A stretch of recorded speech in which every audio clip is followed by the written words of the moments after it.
Hi, this is Steve Hargadon, and welcome to the Future of Education. It's Wednesday, the 25th of April, and our guest is Richie Norton, the author of a new ebook called Résumés Are Dead. Welcome, Richie. Hi, Steve. Thanks so much for having me on. I really appreciate it. Actually, really delighted to have you here. Can't wait to talk about this. The Future of Education is a Web 2.0 Labs project. Thanks to Blackboard Collaborate for providing this hosted room. It is the 5th anniversary of Classroom 2.0. We're up to almost 67,000 members.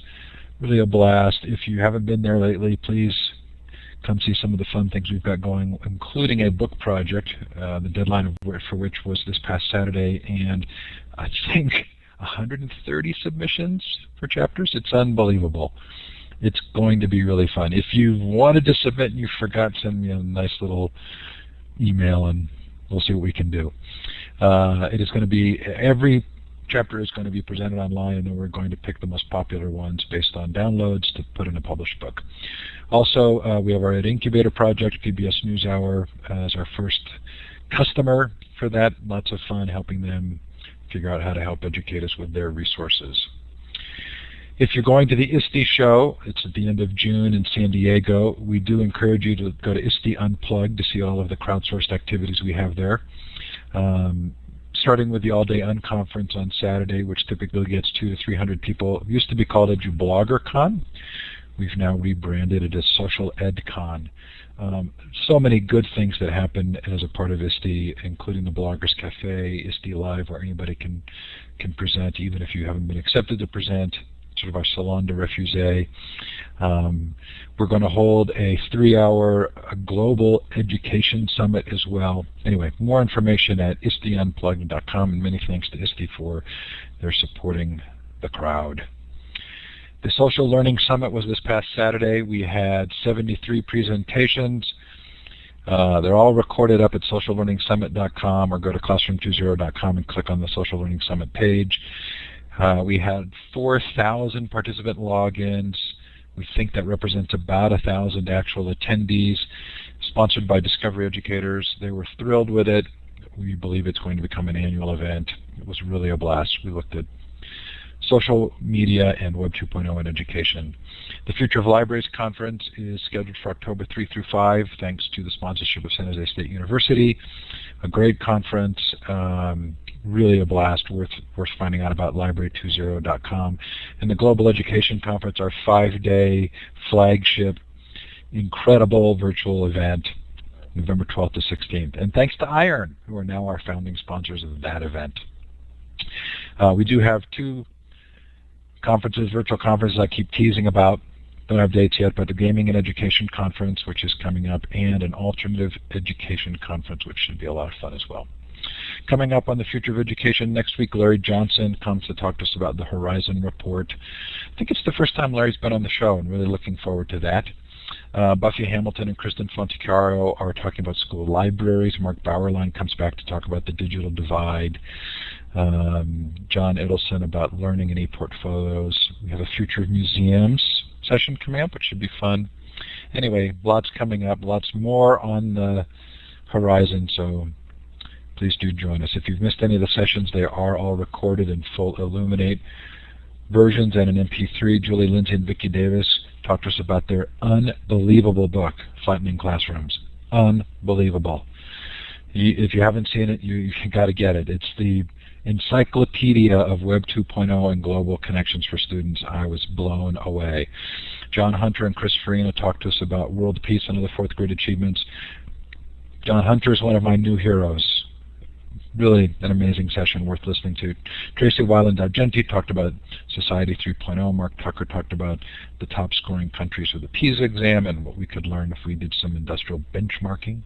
Jennifer Fox talked to us about strength-based learning, all kinds of fun things at futureofeducation.com.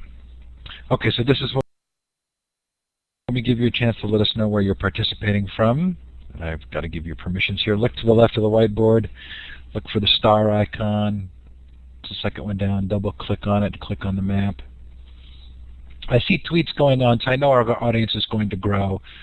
Hard to do this at the beginning of the show, but Certainly we know that Alan is in Croatia, and I'm going to introduce Alan in just a second.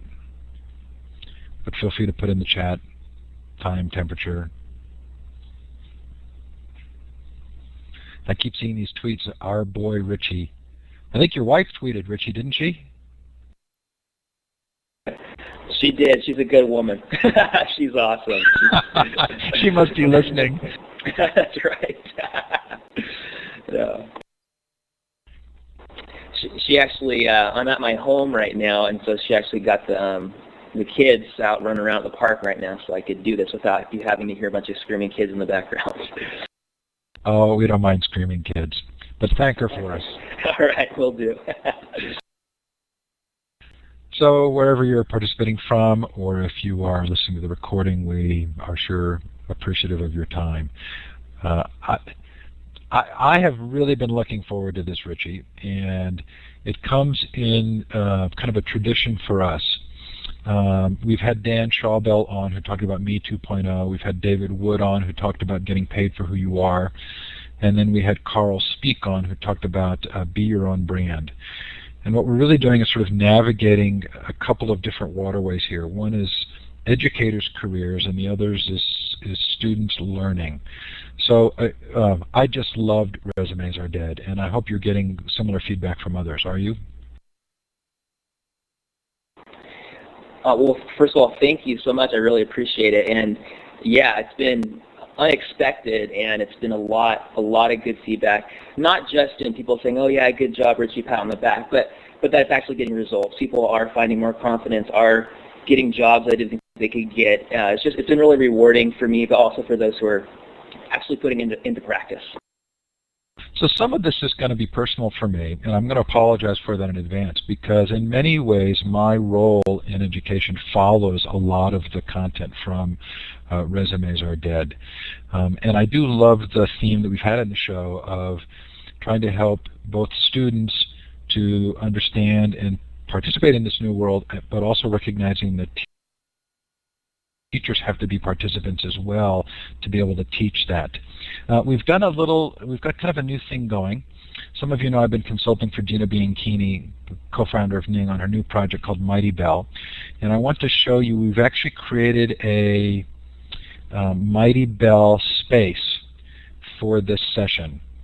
And you should be seeing now on your screen the Mighty Bell space. And what Mighty Bell is, it's a place for content aggregation, curation, and conversation. So you can load into a Mighty Bell space a website link, or a video embed, or a photo, or a file, and then you can move those around or feature them, and each item that you add into the space can be commented on.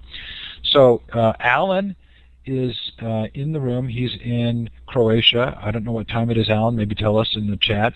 But he has offered, if you put your email address into the chat, he will send an invite to you from this space, and we want to encourage you to go in.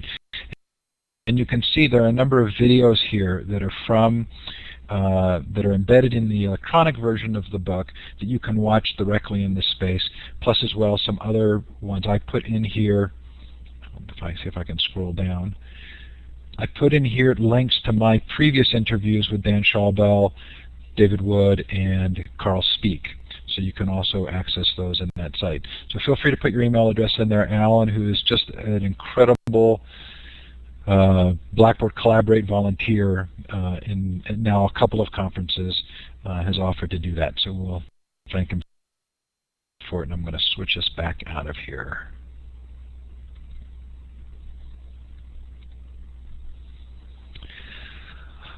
Okay, so it feels to me like there's a bigger story here embedded in some practical advice, Richie. You're saying the resume will get you the interview but not the job. You have this catchy phrase in one of your videos, there's a better way than a resume. But it feels like this is about more than even just the resume, right? Yeah, it really is. I had a lot of people, a lot of friends coming to me asking me about some of the work I was doing and how I was able to do certain projects. And a lot of people were going out trying to find a job, and they weren't able to get it because they were passing out resumes. And I realized it wasn't about even getting a job. It was really about, what do I want to do with my life? who do I want to be? How am I going to become this person? How can I find a balance between both money and meaning? Because if we only got one shot at this life, why am I going to waste it, basically in a cubicle? But a lot of people are finding themselves stuck in that position, and they can't find a way out, or they can't even find a way after college to get to where they want to be in any career, whether it's a dream job or even a lower level ranking job. So certainly those of us who grew up in a much more sort of conforming environment recognize that message is different. And sort of the first question that comes to mind is, okay, yeah, there's room at the top because few are willing to pay the price, but can we actually create a model where everybody does this? Is that realistic? That's a really good point. You're referring to in the book where I went to New York, and I went up to the Empire State Building. It was my first time there. And I didn't realize, I thought you could just get in the elevator and go to the top.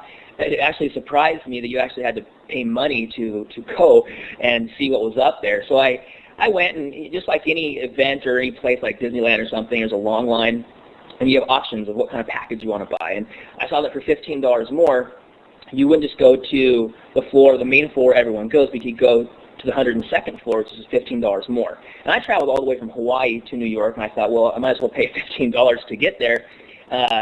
Why not?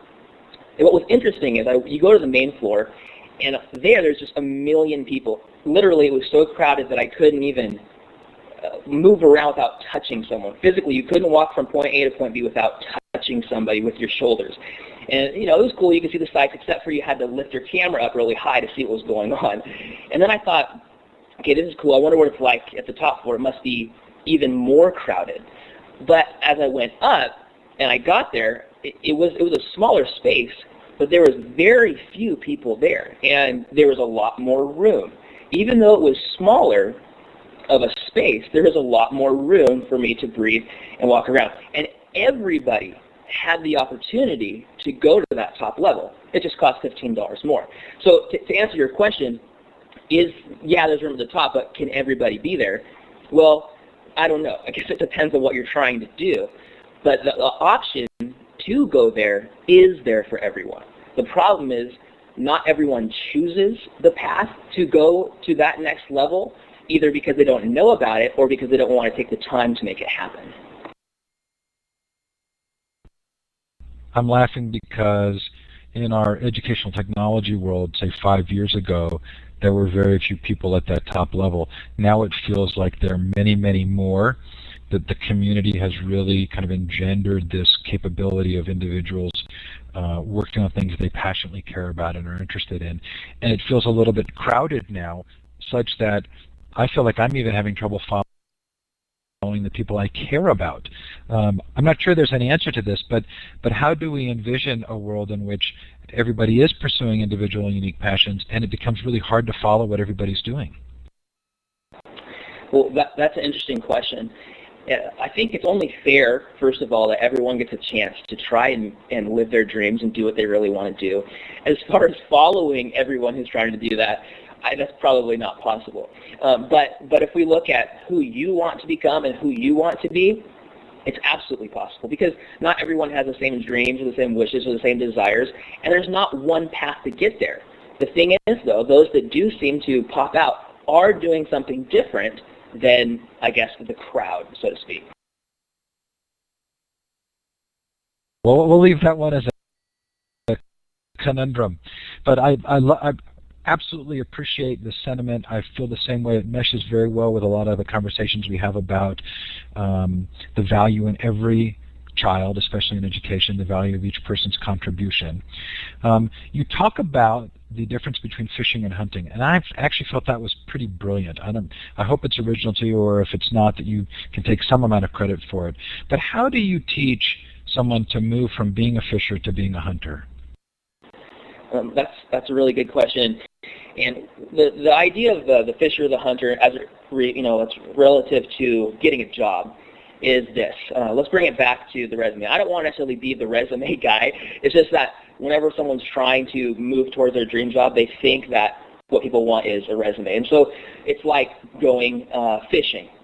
where I'm going to go out to a lake where I think that all the best or biggest fish are, and I'm going to put my resume, so to speak, on a line, and I'm going to throw it out there, and I'm going to hope that one of those fish bite. That's fishing. And so we see that right now. People are going on to Career Builder or Monster, or they're just finding as many emails as possible and blasting out a resume. Some of them aren't tailored, some of them are, but nonetheless, people are sending out, I know people are sending out literally over 1,000 resumes and still not getting any callbacks or even an email back. It's ridiculous. And so you're trying, you think that if you put the resume out there in the lake, that you're going to get at least a bite. But now, as we talked about the crowd, everybody's doing that. And so what we find is that there's so many hooks or worms or resumes out there that it's not about resume getting you a job. It's about a resume and filtering you out. You know how they say that you shouldn't judge a book by its cover? Well, that's what a resume is. People are judging you by a cover. And they're judging you not in a positive way. They're doing it in more, is there anything on this that would say I can get rid of this person? Because I have to get through a pile of 10 more, 100 more, 1,000 more before I can find the golden child. So people are out there fishing and not getting results. And so what I'm saying is you should go out there and hunt, which is totally different, a totally new, and it's not necessarily new as if it hasn't been done before, but new to you if you haven't done it yet, is to go and actually decide the specific company you want to work with, find out exactly who works there, make friends with them on LinkedIn, on Facebook, on Twitter if possible, or at least someone in the company, and you actually go after them as if you were hunting an animal. Now, some people on the call might not like hunting animals, so let's not don't get stuck on that. But the idea is, you know where it lives, you know what it smells like, you know what it likes, and you target this company strategically. So instead of hoping they just come and bite the hook, you are actually saying, no, you are mine, and you want me, and you didn't even know that you wanted me, and I'm here because I'm in your face. And if you do that naturally, organically, authentically, strategically, it will work 100 times better than putting a resume out to people you've never even heard of or met before. We're going to get to some pretty specific advice you in this regard, and this is something I personally really believe in.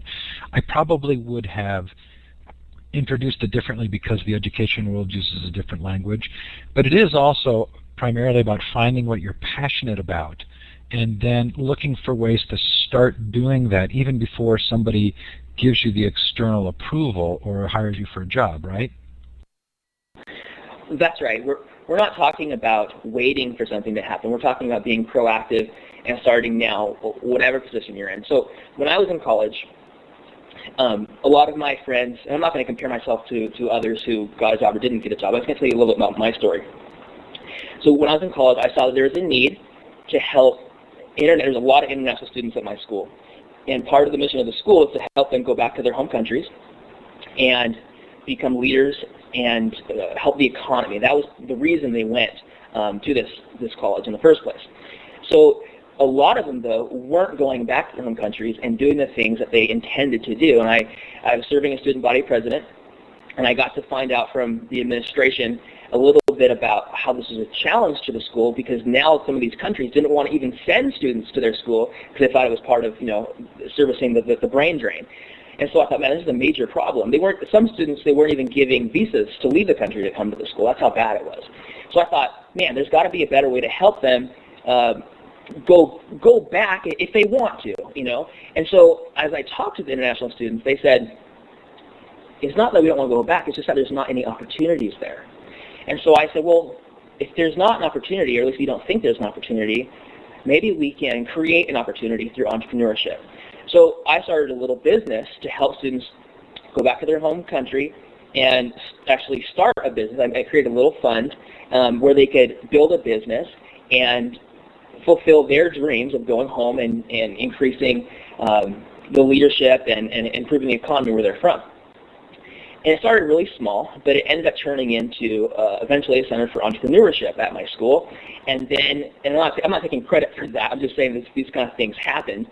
And it also without me even trying or wanting or doing it intentionally, it created job opportunities for me. I had people coming to me asking me to be, at first, an employee of these different companies, and later then a consultant to different companies.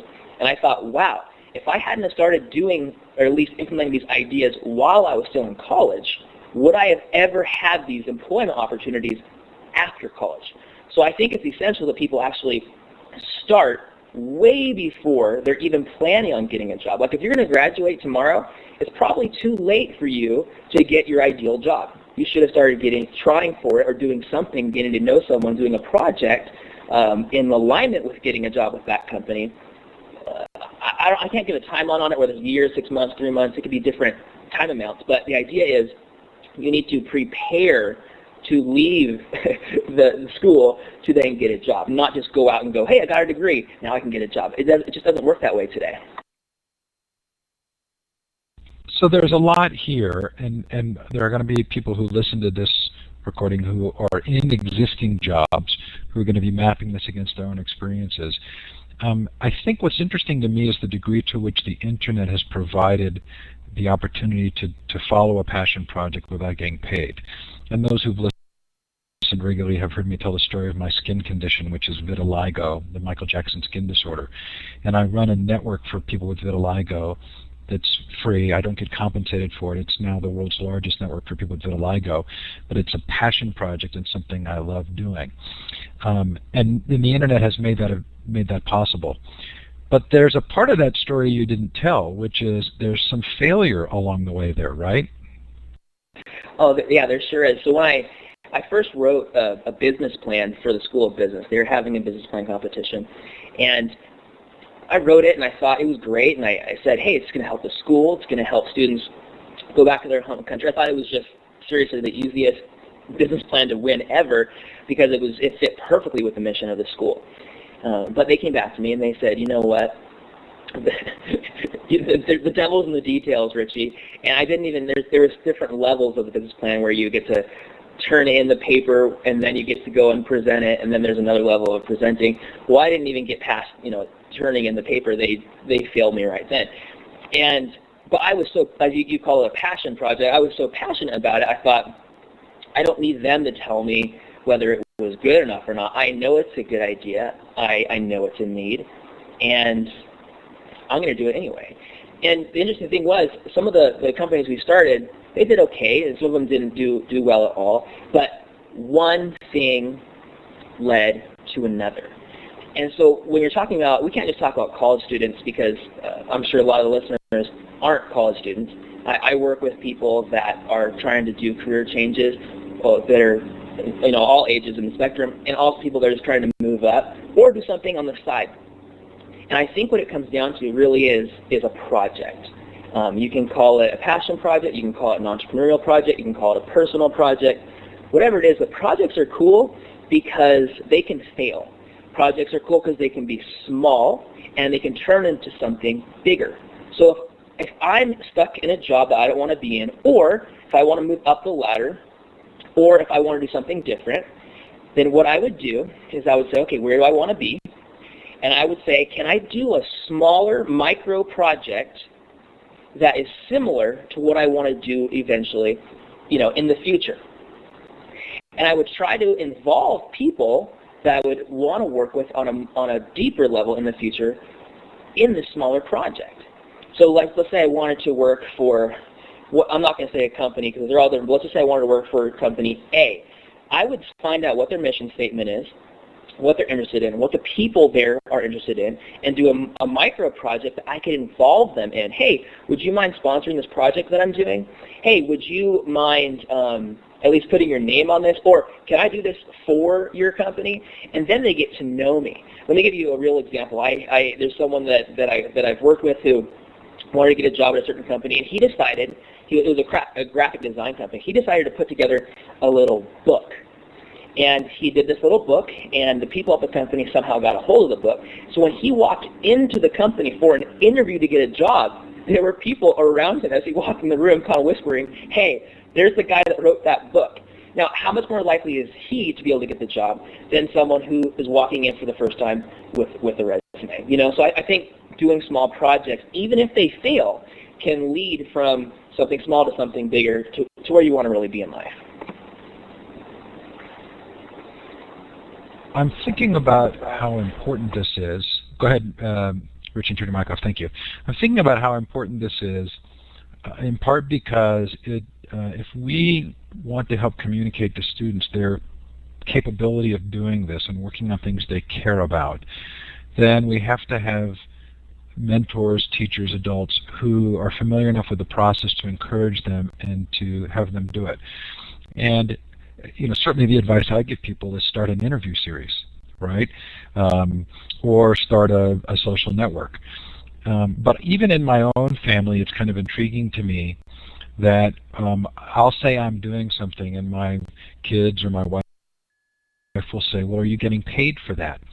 And I'll say, no, but I do it because I care about it and it will lead to opening certain doors. This seems to me it's a pretty common pushback, that you have to get paid for everything you do. Do you encounter that? That's funny. It's true, because people think they have to do things for pay. And the opposite of doing things for pay, when you're stuck, is, well, if they're not going to pay me, then I'm going to do nothing until they pay me. And then it becomes a vicious downward spiraling cycle where if they're not going to pay me, I'm not going to do anything. But in the real world, it works exactly the opposite. If I'm an employer, do I want to hire the guy who's been sitting on the couch, surfing the internet or TV, doing nothing, versus maybe the guy sitting at home, surfing the internet, doing something? We want to work with people who are moving. They say that the magic is when you're in motion, and it's really true. I have found throughout my career that doing things for free turns into things that are paid. And if you can do it, you can think, I'm going to do this so I can get paid, but that doesn't necessarily mean you will get paid. I've actually found that doing things I'm interested in turned into paying opportunities that I didn't realize would come my way, because by starting them, I got noticed. People said, hey, he's doing that, I'm interested, let's work together. Look, at case in point, I wrote this Resumes Are Dead book, and I gave it away for free. You found it somehow, and now we're doing this interview and have this connection. That was totally, I'm not getting paid to be on this interview, but I don't know what will come of it. It's just fun to do. It's great to do. Doing things for free, I have found, eventually turns into greater opportunities. Yes, and to be transparent and kind of fair about it, if your business is coaching or consulting, this is a pretty good strategy. I mean, I think it's a pretty smart one. That's true. It can work differently for different companies. Now, if I'm going to bring it back, if there are teachers who are listening to this, I was going to bring it back to a student, and they're trying to, say, get a job after their school, whatever level they're in. I would say we've heard of service learning projects, and I think that those kinds of things are really important. There's only so much that you can fit in your mind that you're going to be able to remember after you leave. And what I've found over time is that the things I remember most are the things that were emotionally charged, things that I actually had my hands on. Like, I took a psychology class, and they said if you take a kid to the zoo and the kid loses, her toy or something on the train, when you leave the zoo, the kid's only going to remember losing the toy on the train. She's not going to remember any of the animals. And I think that, in my experience, also in school, things that are going to help people in the job environment later are things they do that are emotionally charged. I think there needs to be more heart, not just mind, in the learning. I think the heart comes from allowing students to do these personal projects. Let's say it's a history class, and the kid's interested in horses. Well, the kid could do a project around horses, and part of the project would be the history of horses in Mongolia or somewhere in the world, somewhere where it's related both to the teacher in the classroom and also applicable to the student in his or her life, and even better if it's applicable to a job opportunity that they would like to see themselves in the future. It could be just amazing if they can attach heart to the learning, do something hands-on, and then bring that with them later to the market. I think this touches on some deeper beliefs we have, deeper cultural beliefs, and that is, can you actually find both money and meaning in your life? That's the phrase you use in the book. Do you think that we have to convince people that that's possible?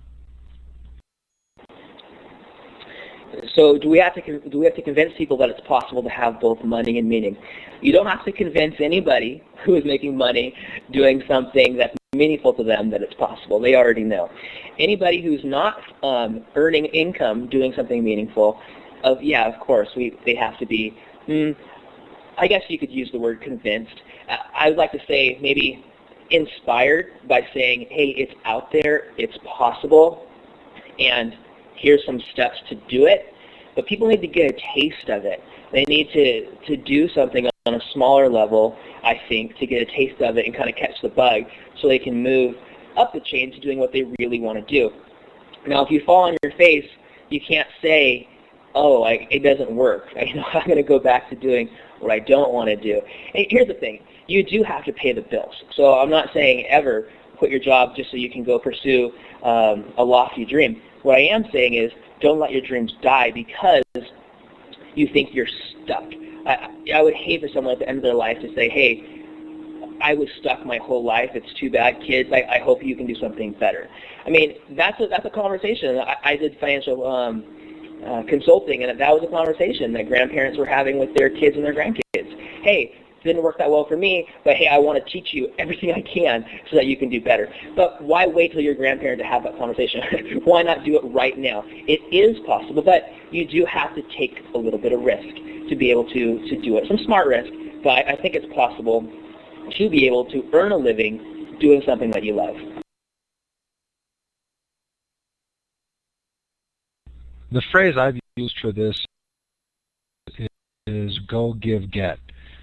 I think you said the same thing. Get in motion, get started, find a place where you can really add authentic value, and the getting will come. You'll figure it out. But intriguingly, the giving part changes the equation of what you care about getting. Do you find that sometimes people are saying, I care so much about what I'm doing that I'm not as concerned about being the richest guy like I used to be, that they're willing to shift their lifestyle to match their passion? I think that's happening, and I think it's happening more and more and more, especially as people are getting a taste of the freedom of revenue sources that are happening because of technology and the internet. I think some people are actually being almost forced to have to do something that is meaningful to them, make money, because it's so hard in some places and in some industries to get a job. And yes, I think if you do a Google search for terms of people that are leaving the job place for lesser pay to do something that they care about, I think you see it happening over and over and over. I was working with a man in his 40s making tons of money, working for a financial institution. And he said, I'm over this. I'm done. I am so done. And yeah, okay, it's easy to say he had the money, and so he could stop and go do something else. But it was the psychology of it. It wasn't, I want this money, I need more money. It was, I need to do something else. And even people that don't necessarily have all the money in the world, I think we're finding are opting for other types of careers. I follow what's kind of been happening in colleges, and you'll see that a lot of colleges, again, you could do a Google search for it, are doing more social entrepreneurial type programs. And the reason is because people are trying to tie both money and meaning together, both the social aspect of I want to change the world with, well, I know I need to change the world, but I also got to pay the bills, and changing my family's world financially is a good thing too. So people are finding more and more ways to do what they really want to do and make money at the same time. And I think more than ever before, probably, I'm just assuming, I don't really have any facts here, but probably in the history of the world, there are more and more opportunities because of technology to do what you really want to do and make money at it. So I'm reminded of a quote from one of your videos where you quote your son who said, "Money doesn't matter, it's people that matter," and my guess is that's some of what people are discovering. Yeah, we went okay, on if we look at the skill sets here. Oh, it's okay. I got off. You're good. Yeah, you can watch the video and you hear the story. So if we look at the skill sets here, I'm thinking about the skill sets that we would want to help bring to our students. Are the skill sets the same for working in a corporation and working in a small business and being an entrepreneur? It's felt to me like part of the brilliance of what you were talking about was that these skills could actually help you in all three. Right. Well, of course, if I'm going to be a doctor or a farmer or a lawyer, those are all going to take specific, different, skills. But I think that the thing that unites us all in education would be the character development. We're talking about hard work, honesty, and more important now than ever, innovation.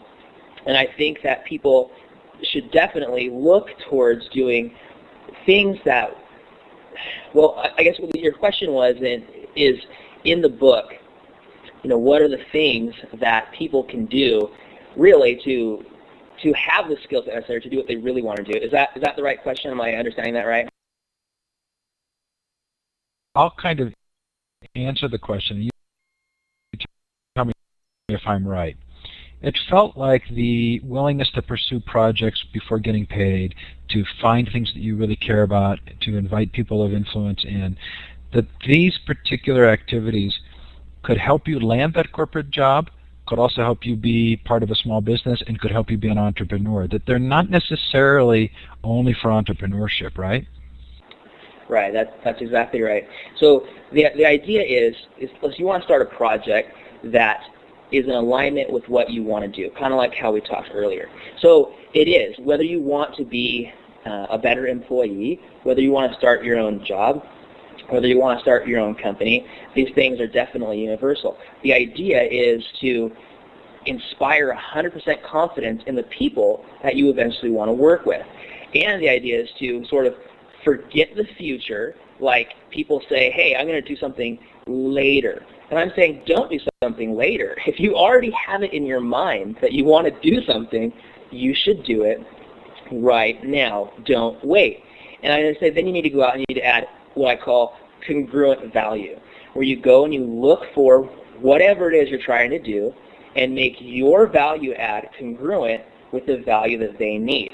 That's a universal principle. And I use also obviously the example of Tom's shoes, how he was able to do the money meeting thing, where he saw kids in need who need shoes, and then said, hey, I can make money doing this, and he does 1-for-1, where you buy Tom's shoe, he'll give another shoe to someone else. So he was able to inspire confidence in the marketplace with these great shoes. He was able to forget the future about, I'm going to help someone later, I'm going to do it right now, and he added congruent value by saying, hey, they need shoes, I'm going to make shoes, and we're going to sell shoes.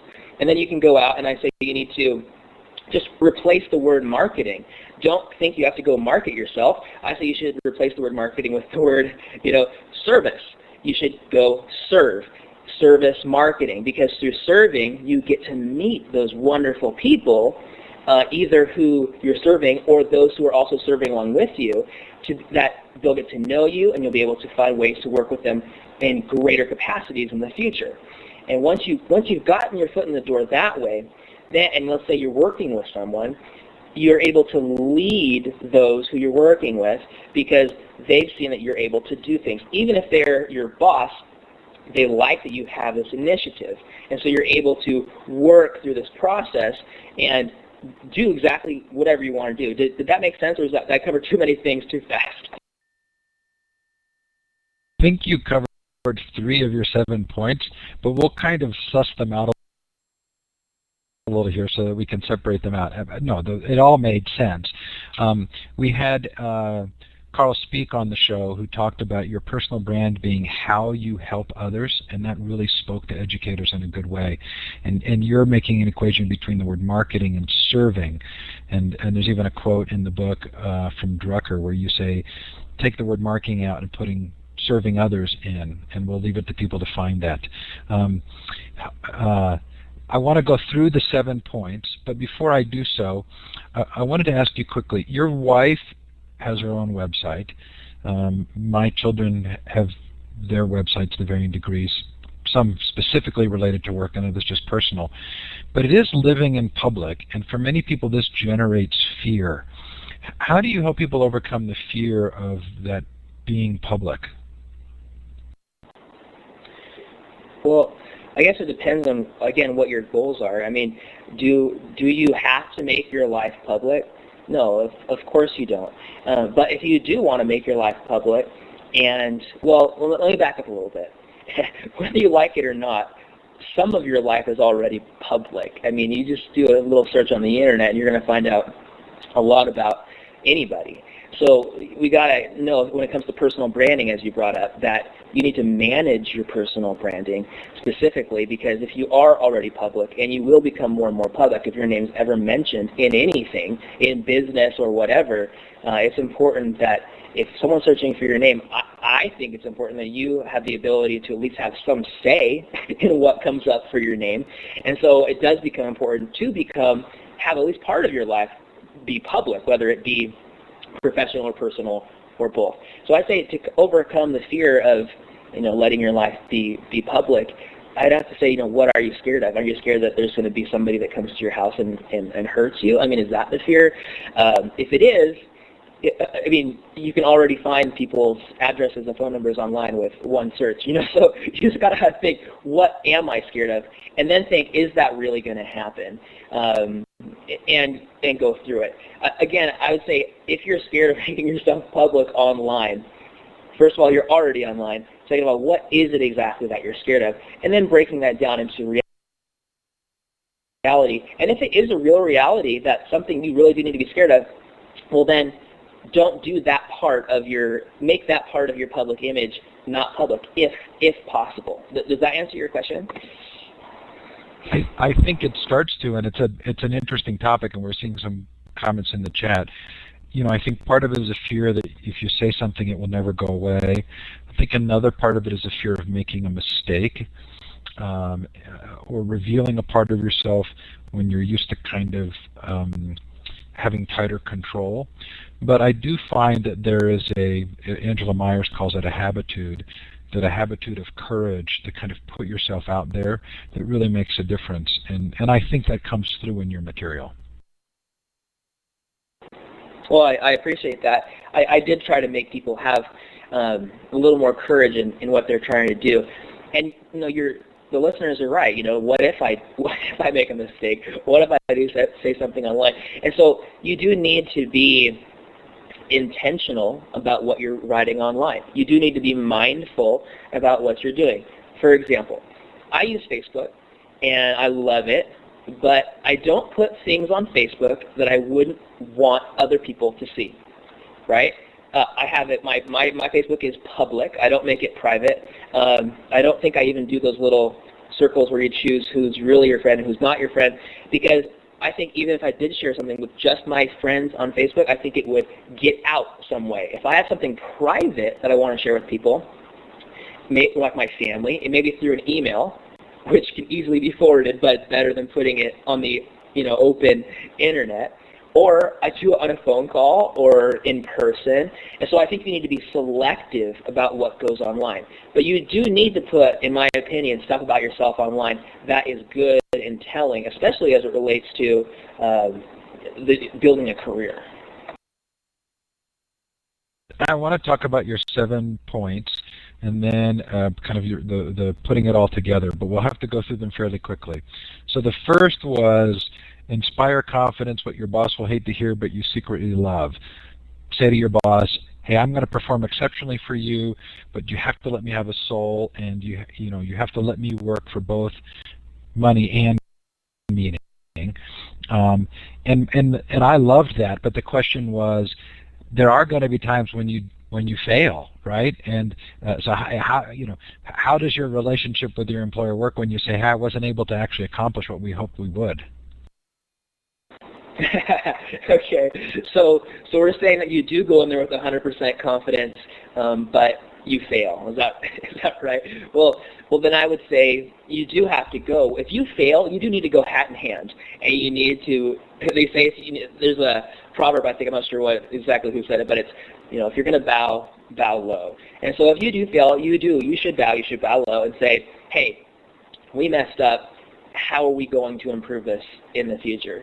However, if you do succeed, it's going to be amazing. And so what I would say is you want to set the expectations to a level that you can perform on those expectations. Don't say you're going to do something you can't do. You need to do what you say and say what you do, and then it will work. That's kind of the idea. Absolutely agree with that.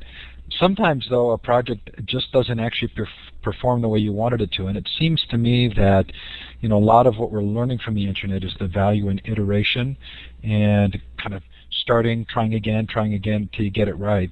So it does feel as though you probably want to be pretty upfront about the potential for success for anything you do. Definitely. I mean, if you're doing something that's semi-risky, which it sounds like we're talking about right now, at least the risk of failure, you do want to say now, hey, here's the project I'm going to do, and it's in alignment with what you want, big boss. Let's work on it together. And then you need to set expectations, like I said, okay, we're going to try and do this, and then say, look, it might not work. It might fail. And then you can have a plan B. I mean, why not have a plan B when you start? Where you say, if we fail in this area, here's what we're going to do instead. And then you guys can work together as a team, if that's possible in your organization, and be able to work through failure with additional insight on changing, maneuvering as you're going through the process. Okay, so we've talked about forgetting the future. Your third point is add congruent value. And I'm really interested here because you basically say don't have a hidden agenda to build your resume. Work on things that you really care about. And there's a guy named Cal Newport who wrote a book called I'm forgetting the name of it, but if anybody remembers, they can put it in the chat. But he talks about relaxed superstars and how they ended up getting to college. So finding the ability to work on the things that are congruent and that really are of value. Sometimes you're not going to get support from the people around you. Do you have advice as to how to proceed when people close to you don't see that? Sure. So you want to do a project or you want to do something, you have a dream, you have an idea, but your family or friends aren't supporting you. You do have to, again, they don't want you to do that because they love you. They're scared. So if it's something that's going to hurt you, they don't want anything to happen to hurt you. The problem is sometimes the rose-colored glasses are so thick that they can't see that this could be your hugest opportunity. So you need to say, okay, it depends on the relationship. Like if you really, really, really care about this person that's telling you you're doing something wrong, I would suggest having a conversation with them and say, hey, I don't want this to hurt your feelings. I don't want you to take this personally. I'm not doing this to disobey you or to disrespect you. I'm doing this because this is my passion, and here's my plan. And you can explain it to them. The problem is that this might turn into a fight because they know more than you do and so on and so forth. So there comes a point where you have to decide, is it worth it? Is it worth it? One thing I do, maybe I'll give you a kind of a, I have another book coming out later called The Power of Starting Something Stupid. And in it, I tell the story of Jeff Bezos, who started Amazon, obviously, and he came to a point in his career on Wall Street in New York where he decided he had this idea to sell books online. He went to his boss, and the boss said, hey, it's a good idea, but for someone else, not a good idea for you. You have a great job. And he asked himself, will I regret it when I'm 80? Will I regret it when I'm 80? And he decided that he would regret it when he's 80, left his job, got in the car with his wife, drove to Washington, and started Amazon.com, and look what happened. And so that's why I tell my clients. I have one friend and a client who started a skateboard company using that same principle. He thought, hey, I want to have a skateboard company, but, geez, stupid. I mean, there's so many out there, but he decided he would regret not doing it when he's 80, and now it's turned into a great success. So I would say, ask yourself, will I regret it when I'm 80, and then have the courage to go forth and do it. Love that. Okay, so we've talked about TOMS and adding meaning to whatever you do that would make you irreplaceable. We've talked about replacing them with marketing, so those were steps 4 and 5. You have a step called lead your employer. And I'm not sure how this would work in a school setting. In fact, I can tell you quite candidly, I have some friends who've lost their jobs because their thoughtful use of good teaching methodologies didn't match the existing school. But I like the concept, and certainly recommend those of you who are listening to read that. Jackie saying me. No, it wasn't. Yeah, I wasn't thinking of you, Jackie. I meant to mention in the 5th step, you mention a word, and I'm not going to say it right, but tzedakah, which is serving others in a way that helps them become self-reliant. That was my magic moment in the book. That's going to be my mantra. Can you tell me how to say that and give a better description of it? Sure, I can. Tzedakah it's a Hebrew word, and it's commonly translated in the English language as charity.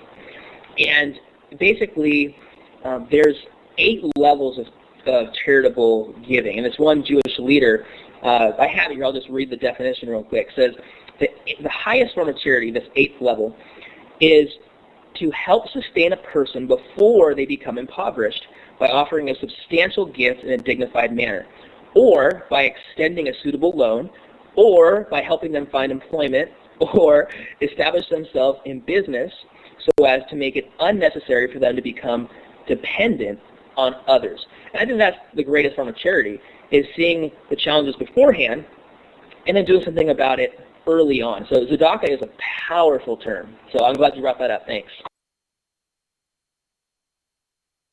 Step 7 was use the OODA loop. Observe, orient, decide, and act. And you say this is agility over raw power. For me, what really appealed to me about this was it's often about what I can do now to get something out and get feedback, and not waiting to plan past reasonable time frames for goals.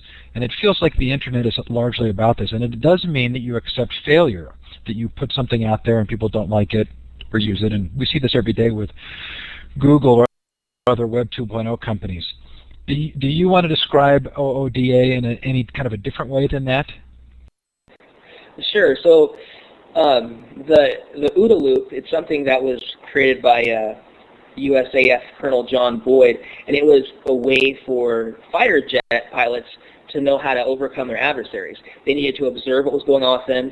Basically, the idea was whoever can observe and then orient, meaning you change, and then make a decision, and then act, whoever can do that the fastest in a jet fighter, fight, wins. So that's the idea. In business, in life, in your career, the person who can observe what's going on, orient themselves, decide what they're going to do, and act the fastest wins. And that's just a matter of life. And so we talk about how you can do that in a career.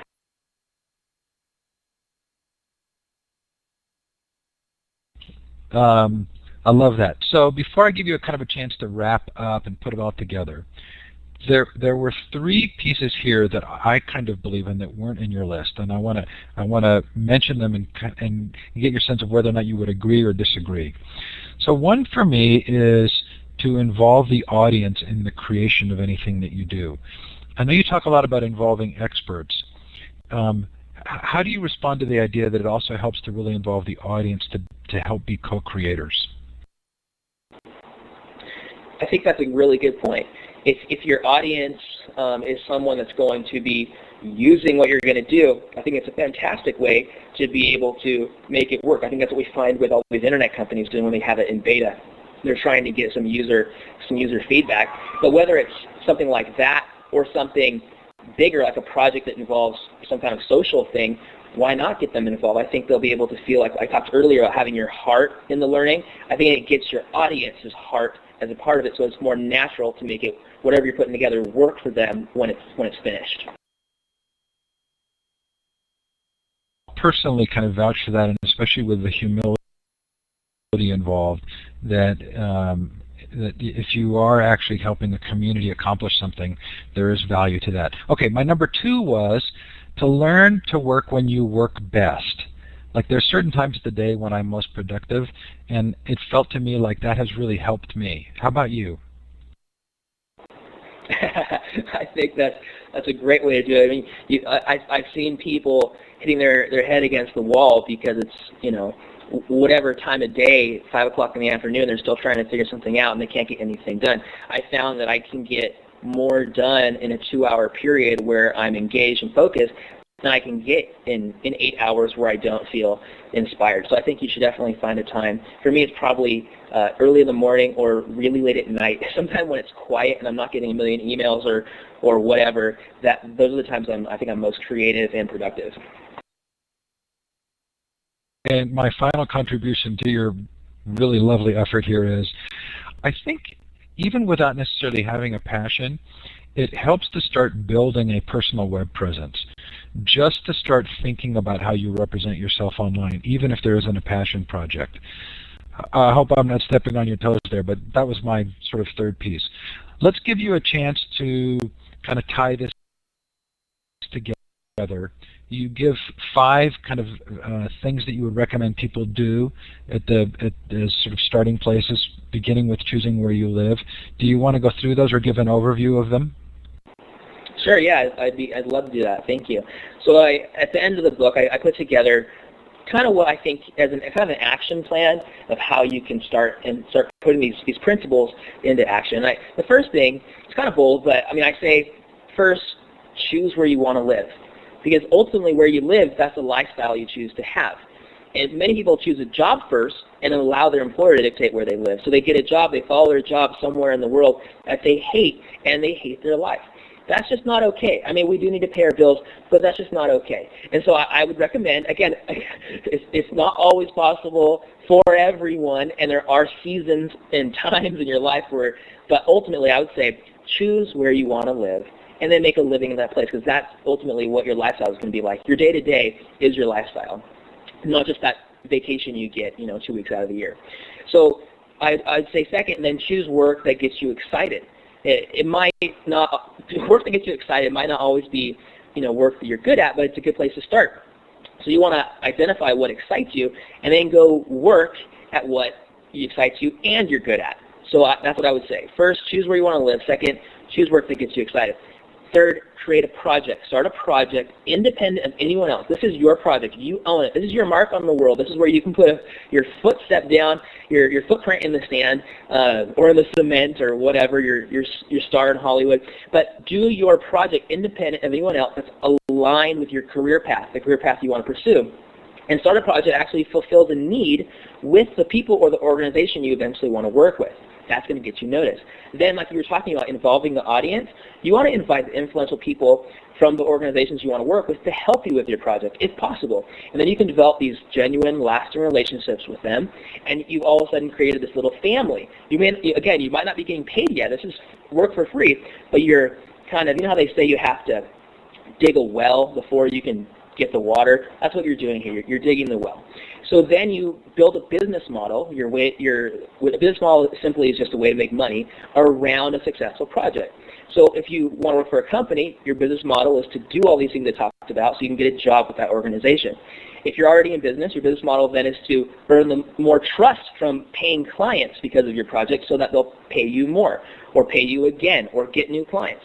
And then again, if you're self-employed, your business model is to get, maybe, let's say you haven't started a business yet, but maybe to get mentors that will help you as a result of your project to start out the company that you eventually want to do. So if you take those 5 things and you combine them with the 7 ideas I talked about earlier, it's a good way to get started. And I've seen it help a lot of people in amazing ways start businesses, get amazing jobs, and live happier lives. I've seen it firsthand, and it's been amazing to see how it's been working in the lives of others. Though there was a comment in the chat that Jackie loved your passion. I have to agree. The quote for me of the book was, "Everyone deserves to live in a way that they can create money, meaning, and freedom to live life on your own terms no matter the circumstance." Richie, I really want to thank you for the book. I want to thank you for coming on tonight. You're so welcome. You've been so generous to have me on the show, and I really, really appreciate it. And thanks to all those who've been listening. You guys are amazing. I hope we can connect somehow in the future. Thanks so much. Really appreciate it. So we've been listening to Richie Norton on his book, Resumes Are Dead and What to Do About It. The book is available for free for a limited period of time, both in Kindle and PDF formats. You can go to my blog post, or futureofeducation.com, to find those links. Coming up next week, Larry Johnson talks to us about the Horizon Report, and Buffy Hamilton and Kristen Fontechiaro talk about school libraries. Thanks so much for being with us tonight. Thanks so much to Richie Norton. Take care, everybody, and have a great night.